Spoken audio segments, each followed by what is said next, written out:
வணக்கம். சென்னையில் மின்சார பேருந்து சேவையை தமிழ்நாடு முதலமைச்சர் மு.க.ஸ்டாலின் இன்று கொடியசைத்து துவக்கி வைத்திருக்கிறார். சுற்றுச்சூழல் மேம்பாட்டிற்கு மாநகர போக்குவரத்து கழகத்தின் ஒரு முன்னெடுப்பாக சென்னை மாநகர போக்குவரத்து கழகத்தின் சார்பில் இந்த உலக வங்கியின் உதவியுடன் மொத்த விலை ஒப்பந்தத்தில் 1225 மின்சார பேருந்துகள் வாங்க முடிவெடுக்கப்பட்டு அதில் முதல் கட்டமாக 625 பேருந்துகளுக்கான ஒப்பந்தம் கோரப்பட்டிருக்கிறது.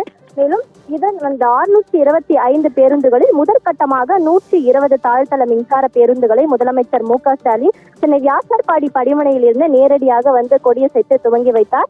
இந்த பேருந்துகளில் ஓட்டுநர் மற்றும் பயணிகளின் வசதிக்காக பல்வேறு அம்சங்கள் வழங்கப்பட்டிருக்கின்றன.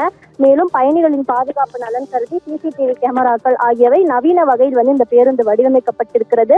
இன்று இந்த பேருந்துகளை முதற்கட்டமாக தமிழ்நாடு முதலமைச்சர் மு.க.ஸ்டாலின் பொதுமக்களின் பயன்பாட்டிற்காக கொண்டு வந்திருக்கக்கூடிய நிலையில் பேருந்தில் ஏறி அவரை நேரில் ஆய்வு செய்திருக்கிறார். மேலும் பேருந்தில் இருக்கைகள் அனைத்தையுமே முதலமைச்சர் மு.க.ஸ்டாலின் பார்வையிட்டதோடு பேருந்தில் ஓட்டுநர் மற்றும் நடத்துனர்களிடமும் அவர் பேசியிருந்தார். அந்த காட்சிகளை கூட நாம் பார்த்தோம். இந்த நிலையில் பொதுமக்களின் வசதிக்காக நவீன முறையில் இந்த பேருந்துகளை அறிமுகப்படுத்தப்பட்டிருக்கிறது. இது மட்டும் இல்லாமல் சுற்றுச்சூழல் பாதுகாப்பை ஏற்படுத்துவதற்காகவும் சுற்றுச்சூழல் மாசை குறைப்பதற்காகவும் சுற்றுச்சூழல் மேம்பாட்டிற்காக மாநகர போக்குவரத்து கழகத்தின் முன்னெடுப்பாக முதற்கட்டமாக 120 பேருந்துகள் 10 பேருந்து வழித்தடங்களில் இயக்குவதற்காக இன்றைய தினம் பொதுமக்களின் பயன்பாட்டிற்கு தமிழ்நாடு முதலமைச்சர் மு.க.ஸ்டாலின் கொடியசைத்து துவங்கி வைத்திருக்கிறார்.